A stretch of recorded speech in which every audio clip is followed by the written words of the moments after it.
Hello students, welcome to filler form YouTube channel. आप सभी net aspirant का स्वागत है हमारे फिलर फॉर्म के प्लेटफॉर्म पे, जहां से क्या करते हो आप सभी प्रिपरेशन करते हो पेपर 2 कॉमर्स, जो अपकमिंग JRF 2022 का एग्ज़ाम है उसके लिए।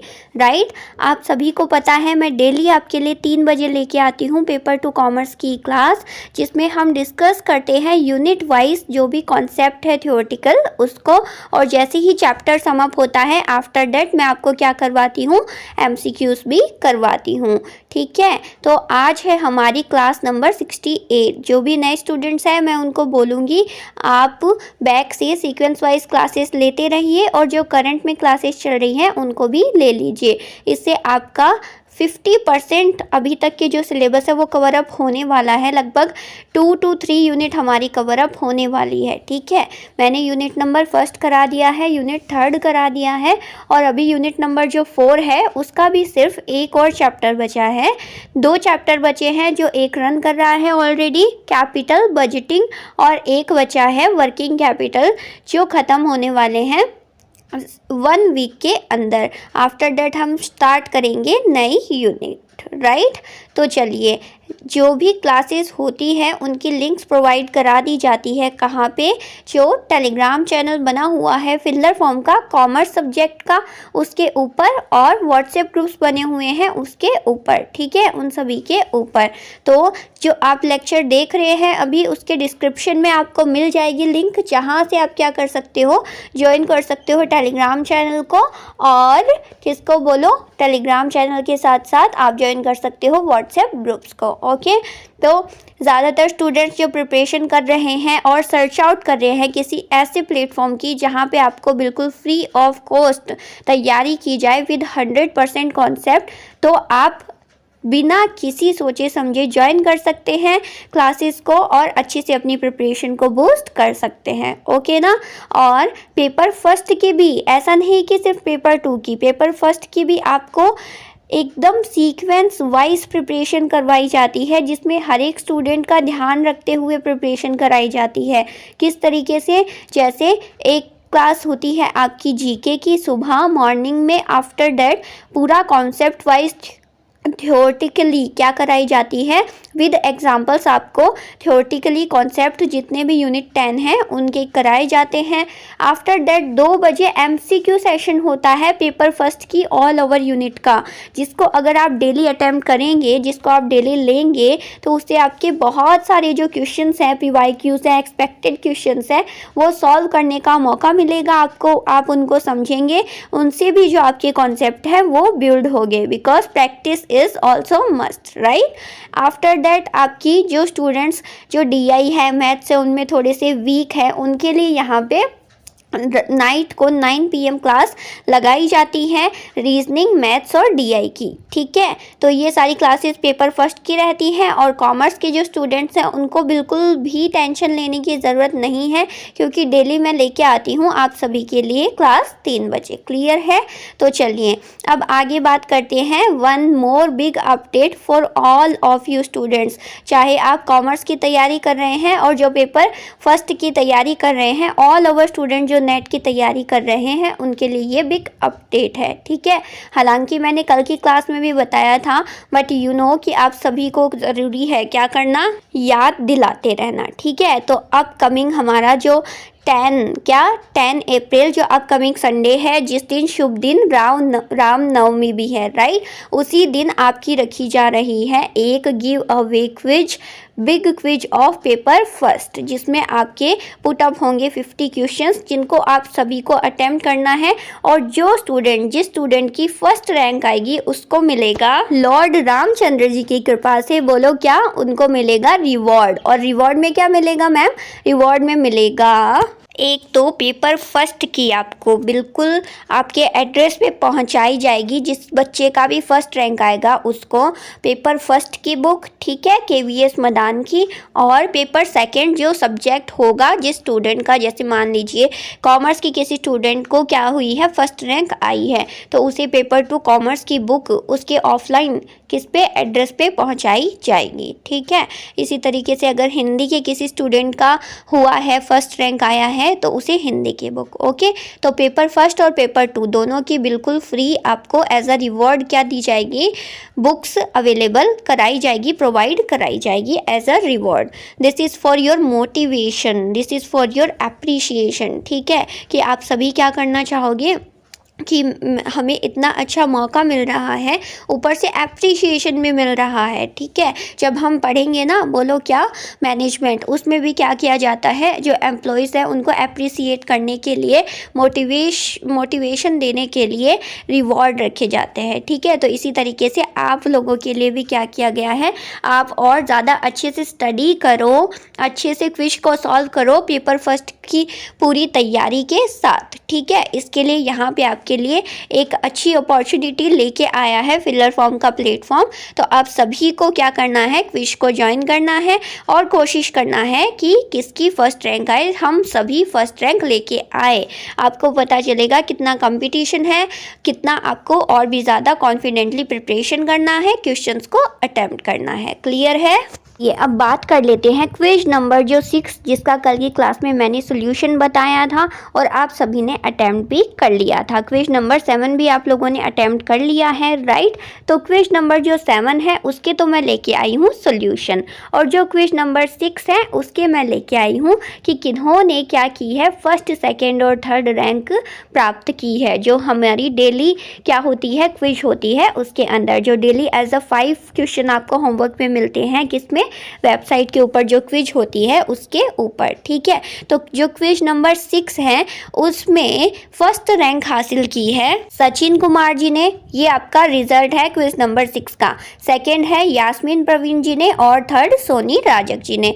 वेरी गुड, कॉन्ग्रेचुलेशंस आप तीनों को। ऐसे ही सभी को क्या करना है, क्विज को अटेम्प्ट करना है, कोशिश करना है कि हम फर्स्ट रैंक लेके आए 5 के 5 क्वेश्चन करेक्ट अटेम्प्ट करके। ठीक है, very good, congratulations to all of you. ठीक है, चलिए अब आते हैं हमारे आज के लेक्चर के मेन टॉपिक पे। ओके, आज के लेक्चर में जैसे कि आप सभी को पता है हमारी चल रही है यूनिट नंबर 4 बिजनेस फाइनेंस। ठीक है, जिसके हमने मोस्ट प्रोबेबली बहुत सारे जो चैप्टर्स है वो कवर अप कर लिए हैं। पूरा का पूरा FM फाइनेंशियल मैनेजमेंट 3 पिलर्स के ऊपर घूमता है, वो हमने देखे हैं, बार बार मैंने आपको रिवाइज भी कराए हैं।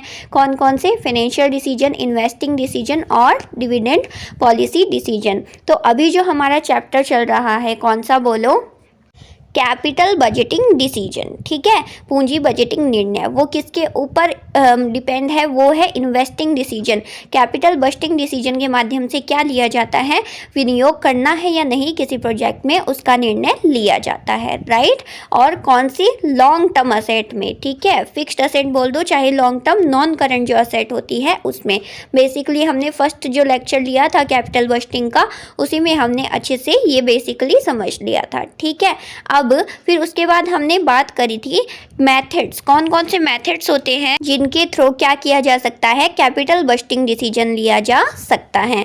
तो जो भी ट्रेडिशनल मेथड्स थे, बोलो कौन कौन से, 2, पे बैक पीरियड मेथड और accounting rate of return ARR method. ये दोनों हमने क्या कर लिए हैं, डिस्कस कर लिए हैं डिटेल में विद एग्जाम्पल। और आज की क्लास में जो हमारे टाइम एडजस्टेड और डिस्काउंटेड कैश फ्लो, कुछ वैज्ञानिक विधियां हैं यानी साइंटिफिक मेथड्स हैं, उनकी हम चर्चा करेंगे, जिसमें आपके मेन जो मेथड्स है ना, जिनमें आपको एग्जाम विद एग्जाम्पल सॉल्यूशन करना होगा फॉर्मूले के साथ, वो मैं आपको कराऊंगी। मेन है आपके 3 मेथड्स, कौन कौन से, net present value method, profitability index method और internal rate of return method IRR method. इन तीनों को हम विद एग्जाम्पल क्वेश्चन के थ्रू अच्छे से फॉर्मूला के साथ समझेंगे। ठीक है, बाकी ये जो 2-3 है ये क्या है, थ्योरेटिकल है, तो इनकी मतलब ये कम पुटअप होते हैं एग्जाम में, तो इनको हम नॉर्मली डिस्कस कर लेंगे। बाकी ये जो 3 हैं इनको हम डिटेल में डिस्कस करेंगे। ओके, आज की क्लास में जो हमारे 2 मेथड हैं किसके, टाइम एडजस्टेड, जिसमें हम क्या करते हैं,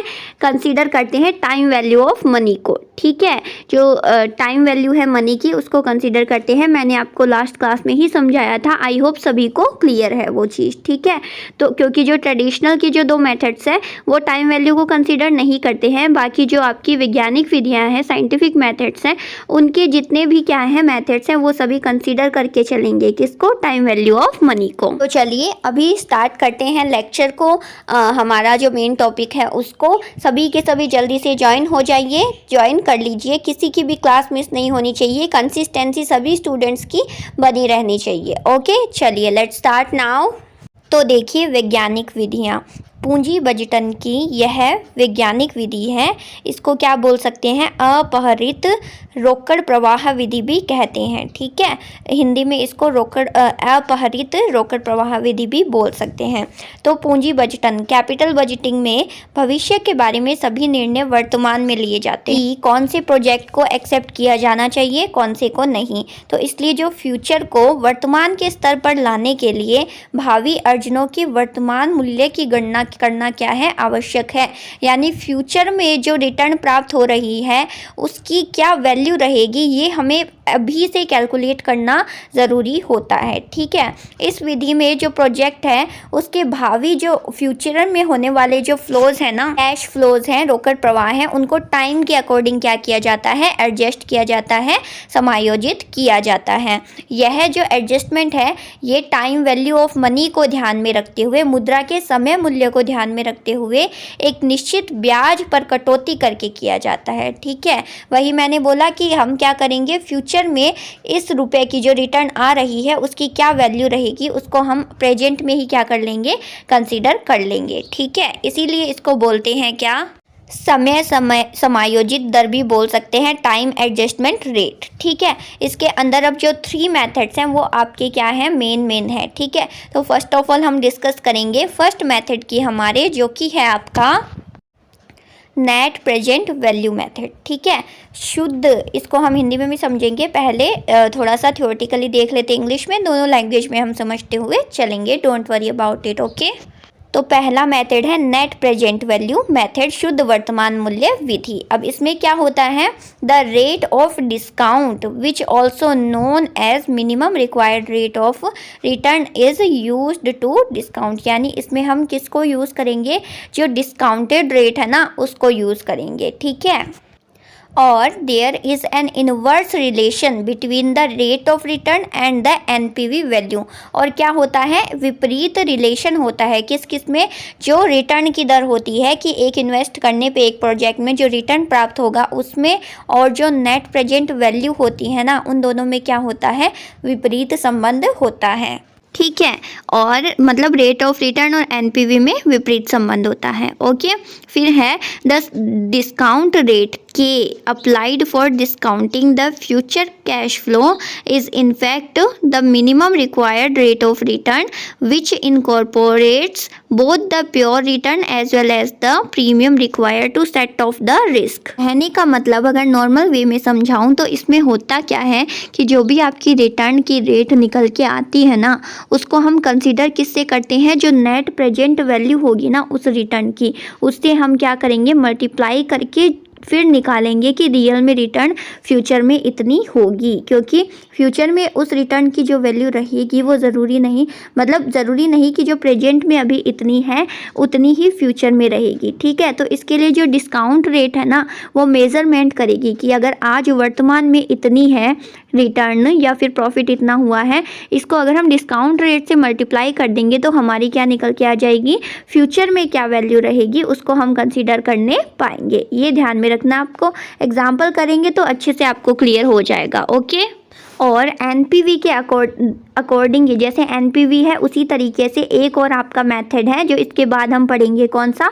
प्रॉफिटेबिलिटी इंडेक्स मेथड, पीआई, और एक टर्मिनल वैल्यू टेक्निक। ठीक है, तो ये दोनों मेथड भी इसी सोच पे निर्भर हैं कि इसी सोच के ऊपर काम करते हैं कि क्या किया जाए कि जो टाइम वैल्यू है उसको कंसीडर किया जाए, डिस्काउंटेड रेट का उपयोग किया जाए। ओके, तो अब इस जो मेथड है उसमें जनरल प्रोसीजर क्या रहेगी, प्रक्रिया क्या रहेगी?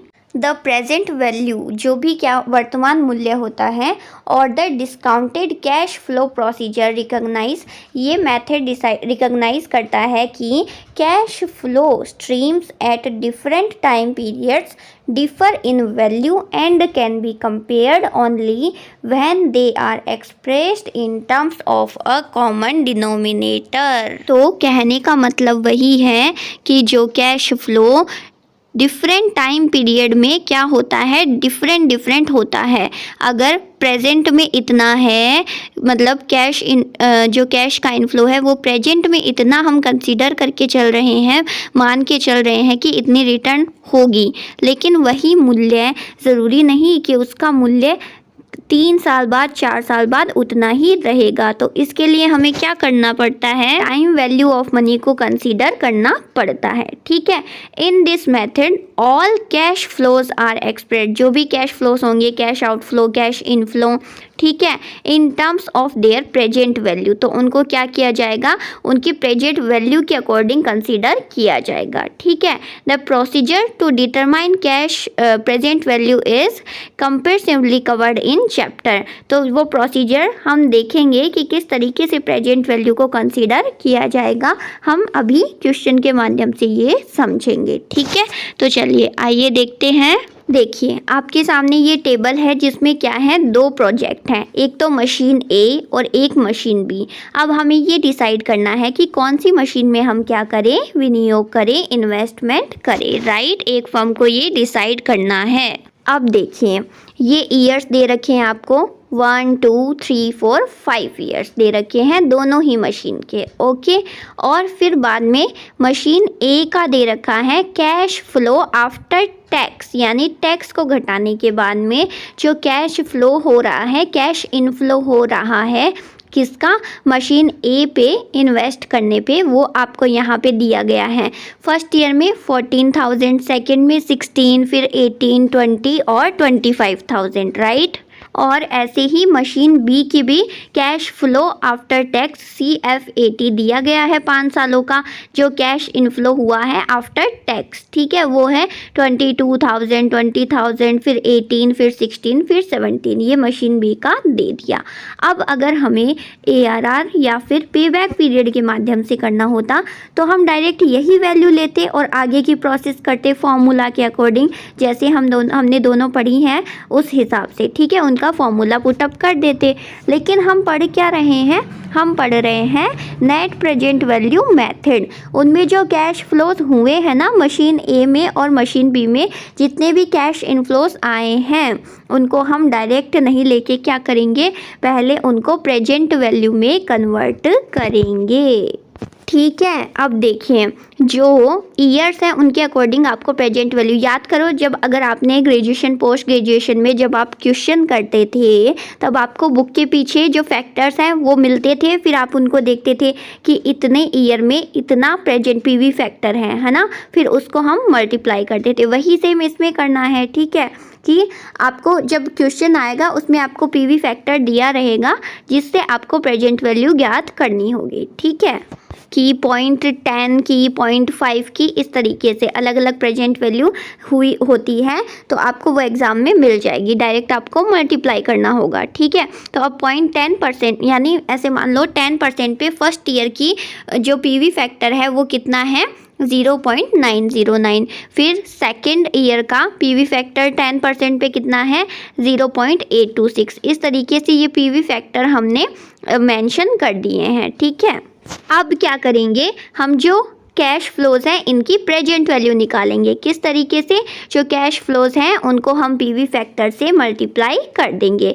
जैसे मशीन एक अगर प्रेजेंट वैल्यू निकाले तो 14,000 को हम मल्टीप्लाई कर देंगे, जो इसका PV फैक्टर है 0.909 इससे, फिर 16 को 0.826 से, फिर 18 को 0.751 से, तो ये जो हमारी फिगर्स है ना प्रेजेंट वैल्यू, ये निकल के आ जाएगी। क्लियर है ना, यहाँ तक सभी को समझ में आ रहा है, आई होप। तो यहाँ पे इस तरीके से क्या किया जाता है, प्रेजेंट वैल्यू के अकॉर्डिंग फिर हम आगे देखेंगे। अब जैसे मशीन ए की प्रेजेंट वैल्यू निकाल ली, इसका टोटल कर लिया, ऐसे ही मशीन बी की जो कैश फ्लोज थे उनको मल्टीप्लाई कर दिया पीवी फैक्टर से।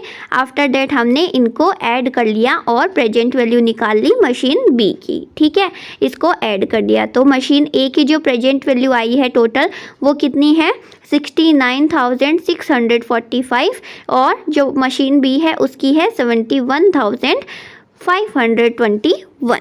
ठीक है, तो अब इनके आधार पर क्या किया जाएगा, ये डिसाइड किया जाएगा कि कौन सी मशीन में इन्वेस्ट करना चाहिए और कौन सी में इन्वेस्ट नहीं करना चाहिए। ठीक है, ना कि हम जो डायरेक्ट कैश फ्लोस हैं उनके आधार पर हम डिसाइड ना करके उन कैश फ्लोस की पहले प्रेजेंट वैल्यू निकालेंगे।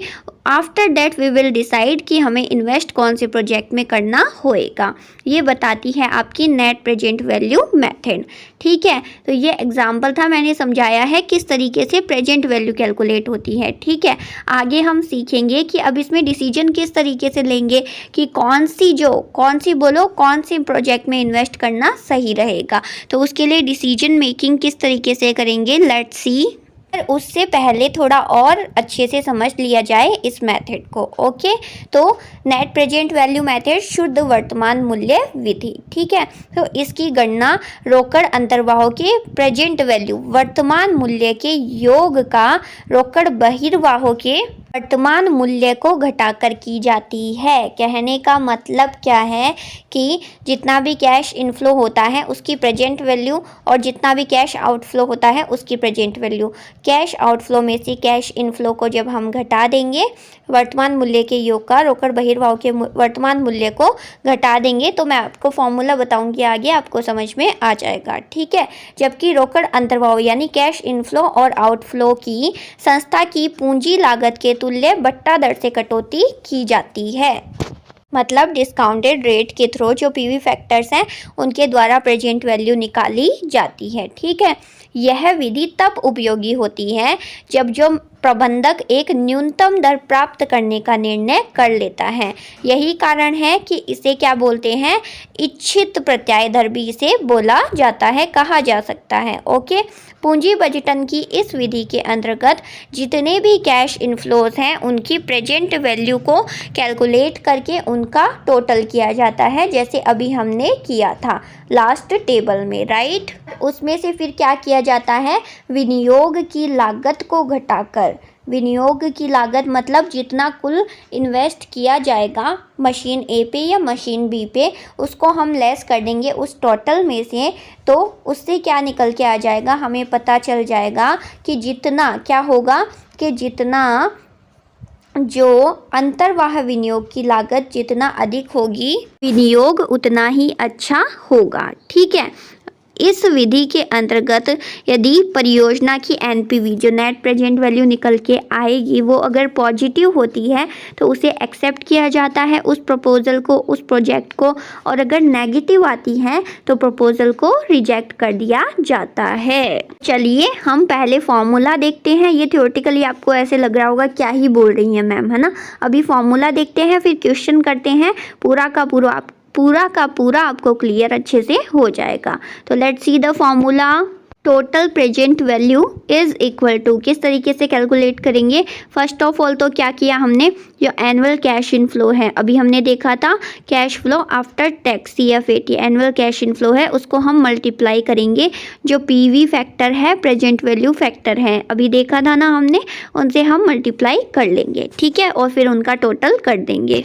तो टोटल प्रेजेंट वैल्यू निकल गई। अब नेट प्रेजेंट वैल्यू कैसे निकालेंगे, जो टोटल प्रेजेंट वैल्यू आई है उसमें से हम लेस कर देंगे total present value of cash outflow. ठीक है, कैश आउटफ्लो यानी उस मशीन पे कितना इन्वेस्ट किया जाना था उसको हम लेस कर देंगे तो नेट प्रेजेंट वैल्यू निकल के आ जाएगी। ठीक है, चलिए अभी समझते हैं एग्जाम्पल से। देखिए एग्जाम्पल है, एक परियोजना है, एक प्रोजेक्ट है जिसमें जो इन्वेस्टमेंट है वो किया गया है कितने का, मतलब इन्वेस्टमेंट करना है 50,000 का। Okay, initial cash outlay of a project is ₹50,000 और इसमें 4 वर्षों में 4 सालों के क्या दिए गए हैं, कैश इनफ्लोस दिए गए हैं कि 4 सालों में आपको जो रिटर्न आएगी ना वो कितनी आएगी, 20,000, 15,000, 25,000 एंड 10,000। ठीक है, तो ये आपको कैश इनफ्लोस दे दी।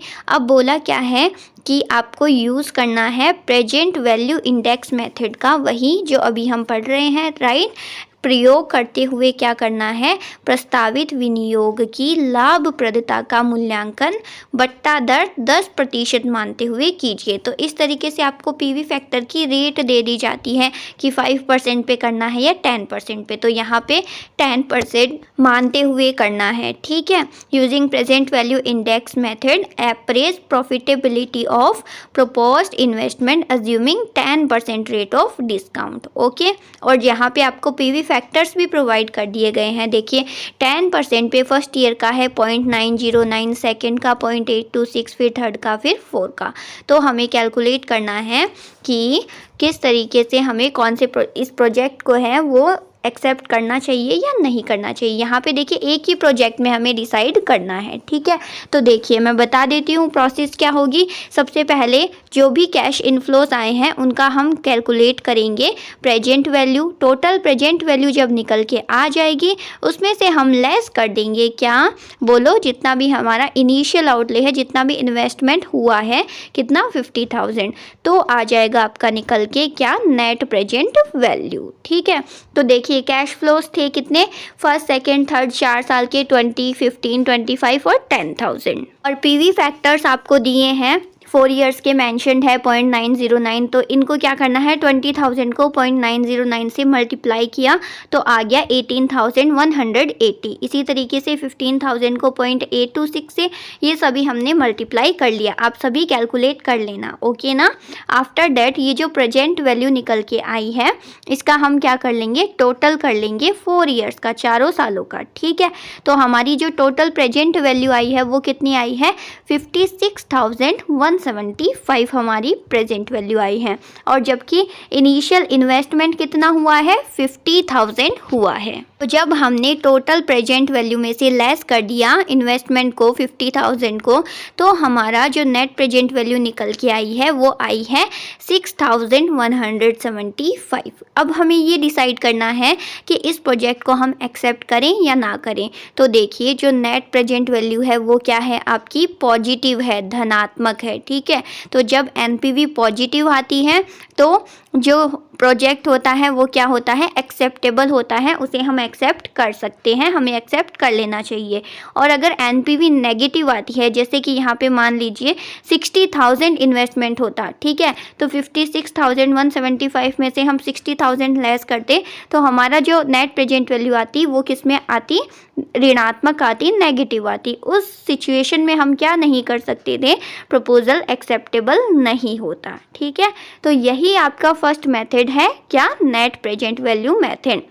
जो भी कैश इनफ्लोस होंगे उनका हम प्रेजेंट वैल्यू ज्ञात करेंगे, फिर प्रेजेंट वैल्यू का टोटल करके हम क्या करेंगे, जो इन्वेस्टमेंट है उसमें से लेस करेंगे। अगर जो नेट प्रेजेंट वैल्यू है वो अगर पॉजिटिव आती है तब तो क्या होगा, प्रपोजल एक्सेप्टेबल होगा, अदरवाइज प्रपोजल क्या कर दिया जाएगा, रिजेक्ट कर दिया जाएगा। सो इट्स ऑल अबाउट जो आपकी नेट प्रेजेंट वैल्यू मेथड है उससे रिलेटेड हमने सीख लिया है। आई होप सभी को अच्छे से क्लियर हो गया है। ओके, अब कल की क्लास में हम बात करेंगे जो प्रॉफिटेबिलिटी इंडेक्स मेथड है वो भी इसके जैसा ही है, बस इसमें हमने क्या किया, कैश इनफ्लो के प्रेजेंट वैल्यू को निकाल के उसमें से कैश आउटफ्लो को लेस कर दिया। फिर प्रॉफिटेबिलिटी इंडेक्स में क्या करेंगे, हम कैश इनफ्लो को डिवाइड कर देंगे किससे, कैश आउटफ्लो से। ठीक है, तो कल डिटेल में समझेंगे इसको भी, ये भी बहुत इजी है। फिर इसका हम क्वेश्चन करेंगे और फिर जो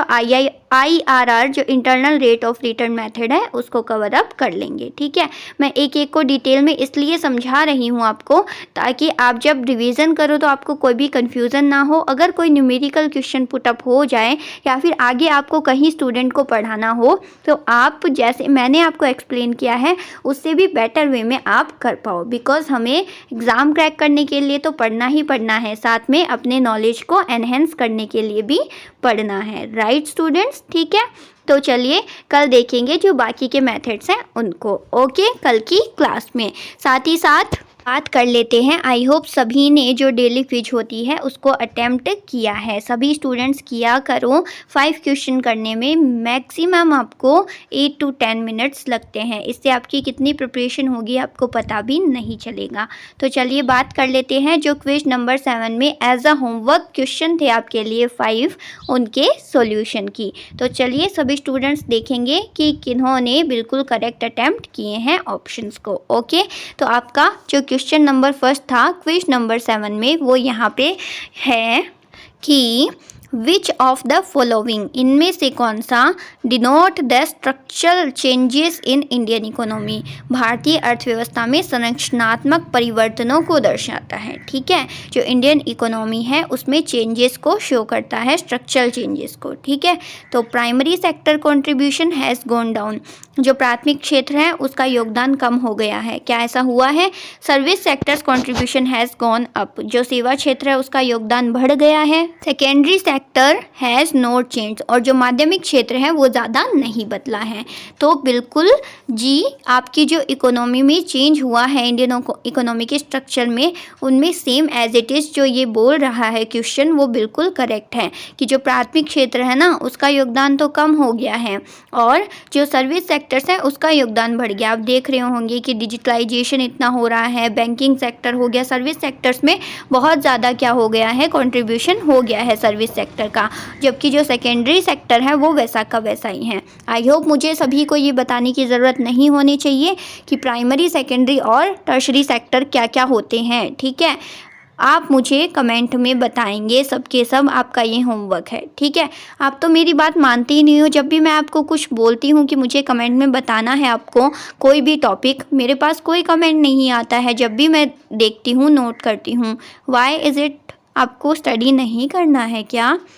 आप अगर देखिए, अगर आप क्या करोगे, कमेंट में उसको राइट करोगे ना, वो एक बार आपके माइंड से गो थ्रू होगा, उसको अलग जो स्टूडेंट्स हैं और जो स्टूडेंट्स हैं उसको वो लोग पढ़ेंगे तो उनके पास भी पहुंचेगा। कितना नॉलेज का आदान प्रदान हो रहा है, इससे आप सभी को बहुत ज़्यादा बेनिफिट है, इसीलिए मैं आपको बोलती हूँ। बाकी एज योर विश, जो भी मैं टॉपिक बोलती हूँ अगर आप उसको कमेंट में राइट करके लिखोगे, बताओगे ना, उससे आप ही को बहुत ज़्यादा बेनिफिट मिलेगा। ओके, सो ये मेरा सजेशन है। बाकी आप लोगों को फॉलो करना है या नहीं करना है, this is your wish. Right, इसमें है करेक्ट हो जाएगा। आपके जो तीनों सेंटेंस है ऑल ऑफ द अबव क्या है, दर्शाते हैं किसमें, भारतीय अर्थव्यवस्था में स्ट्रक्चरल चेंजेस को। ठीक है, नेक्स्ट क्वेश्चन था आपका कि broad money has to be sensitised through, व्यापक धन को निम्न के माध्यम से सुग्राही बनाना होगा। ठीक है, तो CRR, SLR, रेपो रेट, इन तीनों के माध्यम से क्या किया जा सकता है, जो मनी है ना उसको सेंसिटाइज्ड किया जा सकता है, सुग्राही बनाया जा सकता है। ओके, तो all of the above is correct in this question. ठीक है, चलिए नेक्स्ट क्वेश्चन था which one is not an element of legal environment, कानूनी वातावरण का तत्व कौन सा यहाँ पे नहीं है। ठीक है, act of parliaments in Lok Sabha, Indian contract act, Indian partnership act और नेगोशिएबल इंस्ट्रूमेंट्स एक्ट। ठीक है, तो जिन्होंने भी लीगल जो यूनिट नंबर 9 है उसका अगर सिलेबस भी पढ़ा होगा ना तो उससे ही आपको ये क्वेश्चन सॉल्व हो जाता, क्योंकि उसमें जो इंडियन कॉन्ट्रैक्ट एक्ट है, पार्टनरशिप एक्ट है, नेगोशिएबल इंस्ट्रूमेंट एक्ट है, ये तीनों के तीनों हमको कवर अप करने हैं। जबकि जो एक्ट ऑफ पार्लियामेंट्रियंस इन लोकसभा है ये आपका एलिमेंट नहीं है, किसका, लीगल एनवायरनमेंट का, कानूनी वातावरण का। तो ऑप्शन नंबर ए यहाँ पे बिल्कुल करेक्ट था। ठीक है, नेक्स्ट क्वेश्चन था आपका क्विज नंबर 7 में कि public enterprise is defined as, जो सार्वजनिक उद्यम है उनको परिभाषित किया गया है। ठीक है, तो आई होप सभी को पता होगी व्हाट इज पब्लिक एंटरप्राइज, क्या होती है definition, right. An organisation run by joint efforts of centre and state government, केंद्र और राज्य सरकारों के संयुक्त प्रयासों से क्या किया जाता है, संचालित। या फिर ऐसा ऑर्गेनाइजेशन जो क्या होता है, caters to the needs relating to public utilities, an organization in which capital is invested by public, या फिर an organization owned and managed by public authorities for definite set of public purposes। ठीक है, तो public enterprises कौन से होंगे, जिसमें क्या होगा कि सार्वजनिक उद्देश्यों के निश्चित सेट के लिए जो सार्वजनिक प्राधिकरणों के स्वामित्व और प्रबंधित है का एक संगठन, उसमें मतलब कि कहने का मतलब पब्लिक एंटरप्राइज वो होगा जिसमें ओन्ड और जो मैनेज किया जाएगा by public authorities for definite set of public purposes. ठीक है, तो ऑप्शन नंबर 4 यहाँ पे इस क्वेश्चन में बिल्कुल करेक्ट था। ओके, नेक्स्ट और लास्ट क्वेश्चन था आपका कि conversion cost is the sum of, रूपांतरण लागत का योग है। रूपांतरण लागत का योग क्या होता है, तो जो डायरेक्ट वेजेस, डायरेक्ट एक्सपेंसेस और जो फैक्ट्री ओवरहेड होता है ना, उसे हम बोलते हैं क्या, कन्वर्जन कॉस्ट। ठीक है, ध्यान में रखना, डायरेक्ट वेजेस, डायरेक्ट एक्सपेंसेस और फैक्ट्री ओवरहेड, इन तीनों के योग को, ठीक है, रूपांतरण लागत का योग ये तीनों होते हैं। ठीक है, क्लियर है। तो आई होप सभी को क्वेश्चन समझ में आ गए हैं, सॉल्यूशन कर लिए हैं। बाकी कल जो आपको बता दिया है, डेली क्विज तो होती ही होती है, साथ ही साथ 10 अप्रैल को आपकी बिग क्विज रखी जाएगी with UGC net give away, paper first की होगी, तो ध्यान में रखना, इसको सभी को अटेम्प्ट कर लेना है। ओके, तो चलिए आज की क्लास में हमने डिस्कस कर लिया है एक और मेथड, किसका, कैपिटल बस्टिंग का। अब हमारे लास्ट 2 मेथड्स बचे हैं जिनको हम कल की क्लास में डिस्कस कर लेंगे। Okay, so now it's the time for feedback. सभी को सबसे पहले क्या करना है, अपनी अटेंडेंस लगा देना है विद लाइक बटन प्रेस करके। आफ्टर दैट सभी शेयर भी किया कीजिए लेक्चर को, जो भी देखना चाहते हैं, समझना चाहते हैं, कॉमर्स के स्टूडेंट्स हैं, राइट, सभी अपने फ्रेंड्स को शेयर करेंगे।